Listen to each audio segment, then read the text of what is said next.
നമ്മളെല്ലാവരും ഓരോ ദിവസവും തിരയുന്നത്, എല്ലാവരും ജനിക്കുന്ന നാൾ മുതൽ ഓർമ്മ വെച്ച നാൾ മുതൽ, ഓർമ്മ വെക്കുന്ന നാൾ, ജനിച്ചു കഴിഞ്ഞ് ഓർമ്മ വെച്ച നാൾ മുതൽ നമ്മൾ തേടുന്നതെല്ലാം നമ്മൾ സ്നേഹത്തെ തന്നെയാണ് തേടുന്നത്.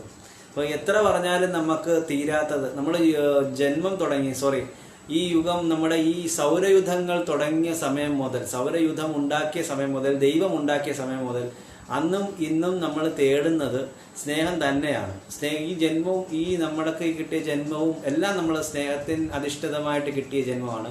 അതുപോലെ ഇപ്പോൾ ഈ തുടരുന്നതും നമ്മൾ ഒരുപാട് വർഷങ്ങൾ പഴക്കം, നമ്മൾ ജനിക്കുന്നതിന് മുമ്പും തുടരുന്നത് സ്നേഹമാണ്, നമ്മൾ ജനിച്ച സമയത്തും തുടരുന്ന സ്നേഹമാണ്, ഇനി നമ്മൾ ഇപ്പോൾ തുടർന്നുകൊണ്ടിരിക്കുന്നതും സ്നേഹമാണ്. മരിച്ചു കഴിഞ്ഞാലും ഈ സ്നേഹത്തിൻ്റെ ഒരു കണ്ടിന്യൂഷൻ ഒരിക്കലും നമ്മൾ മാറുന്നില്ല. ടെക്നോളജികൾ ഒരുപാട് വളർന്നു വന്നാലും സ്നേഹം എന്നുള്ള ഒരു കൺസെപ്റ്റ് എന്നും ആ ഒരു ലെവലിൽ തന്നെയാണ് നിൽക്കുന്നത്.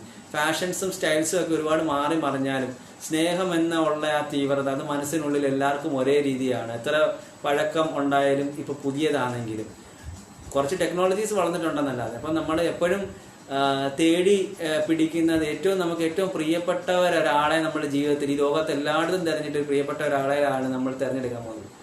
അപ്പോൾ അങ്ങനെ തിരഞ്ഞെടുക്കുന്ന ഒരാളെ നമ്മൾ ഒരിക്കലും ഒരു നിധി പോലെ മാത്രമേ സൂക്ഷിക്കുക, ഒരിക്കലും അതിനകത്തൊരു കളങ്കമില്ലാതെ സൂക്ഷിച്ചു കഴിഞ്ഞാൽ ജീവിതകാലം മൊത്തം നിങ്ങൾക്ക് പരസ്പരം അങ്ങോട്ടും ഇങ്ങോട്ടും സ്നേഹിക്കാൻ പറ്റും.